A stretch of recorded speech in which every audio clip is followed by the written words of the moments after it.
Hi, good to see you.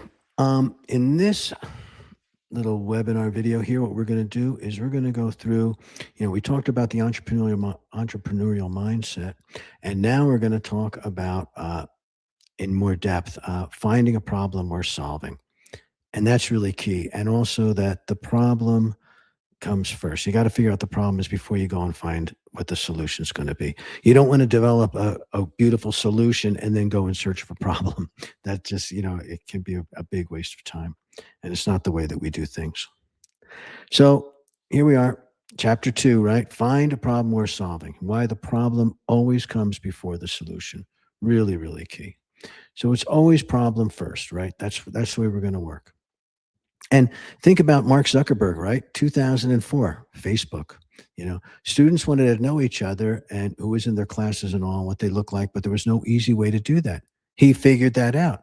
He didn't invent social networking, but he built a revolutionary, he didn't build revolutionary tech. He knows a specific problem for a specific group, and he solved it well enough, a good enough solution. Good enough beats perfect every time, waiting for perfect. So he launched, within 24 hours of launch. It's unbelievable. And he started out at Harvard, just one school, very limited market to start to, right? More than half the undergraduate students had signed up in 24 hours. I mean, that tells you have something that people want. And that's really what we're after, right? If you have something like that, you're going to be in great shape. So the order matters, right? This is a key idea.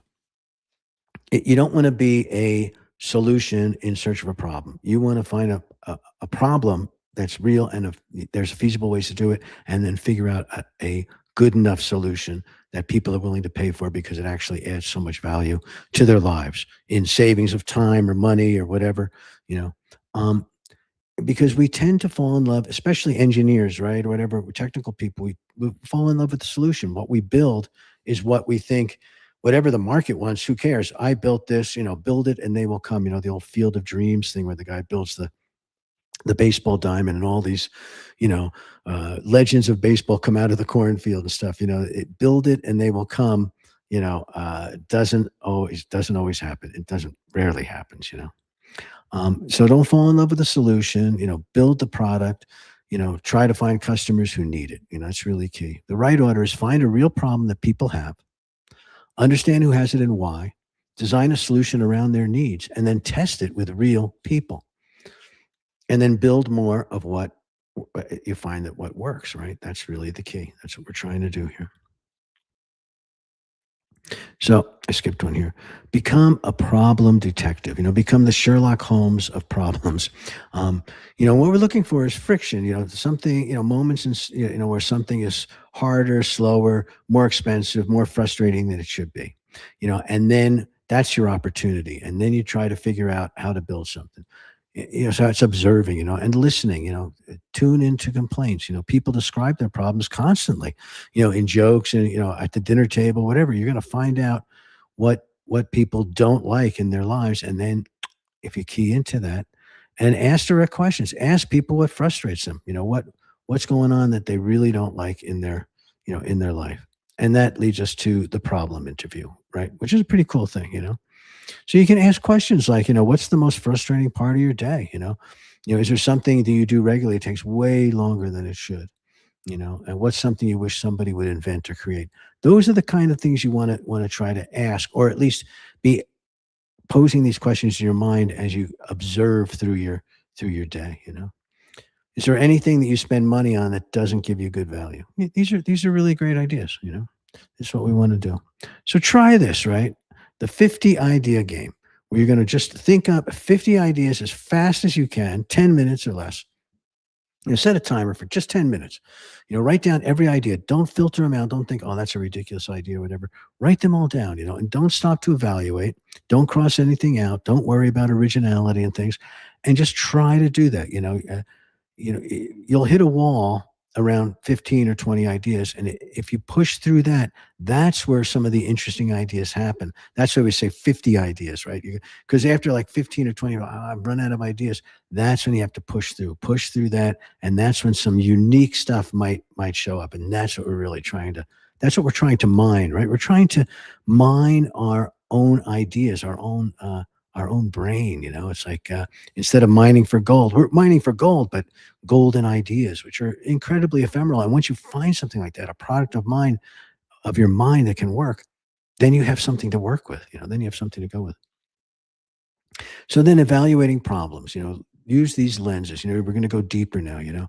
Is it enough people? Is the market big enough to make sense to spend your time trying to figure out the solution? You know, and sometimes a small market with an intense problem beats a large market with a mild annoyance. You want people that really have something that they're willing to pay for. Think about what Mark Zuckerberg did, right? Just Harvard, a small universe, right?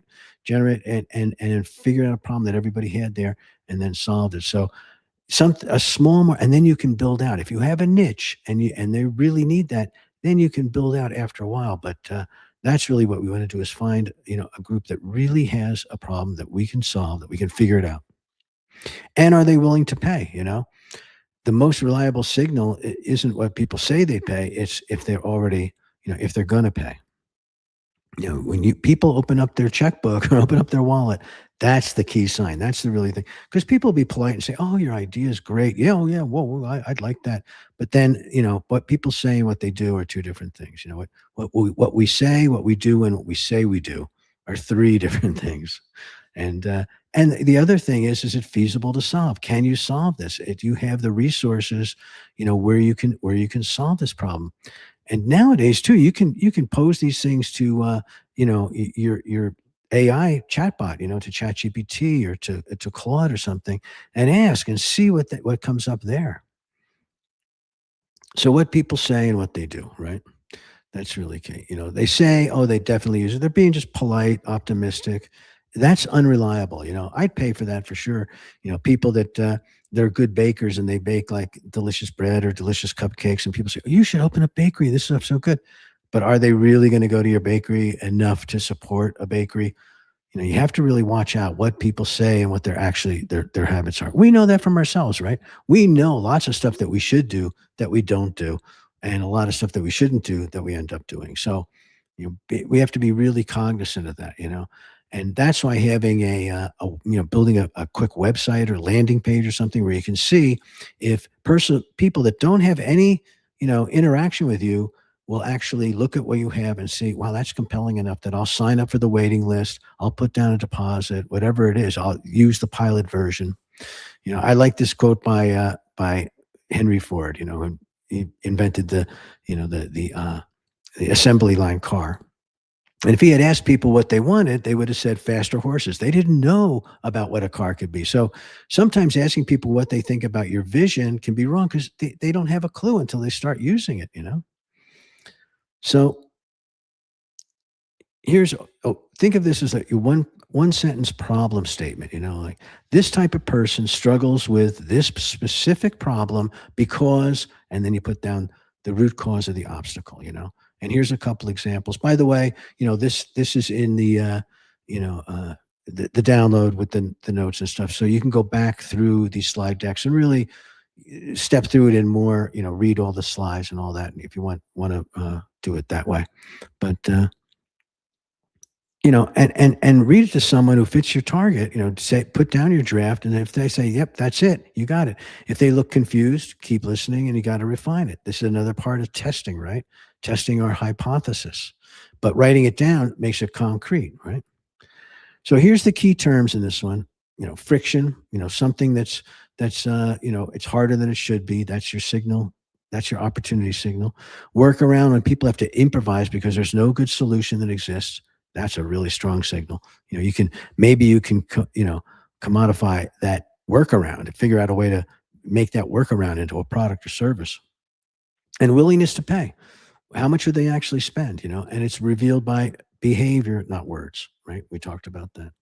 And the problem statement, we just went through that, write that down. And the market, is the market big enough, or is the market, strong enough of a problem that they're willing to pay for it and all. So here's the thing you can try, right? Pick one person who fits your target market and run a 10-minute problem interview with them. And remember, it doesn't have to be perfect, all this stuff. The goal is to practice listening before you start designing. So That's it for chapter 2. I'm going to be back with chapter 3, and then we're going to go into more detail about knowing your customer, customer discovery. So I'll catch you then. Okay. Take care.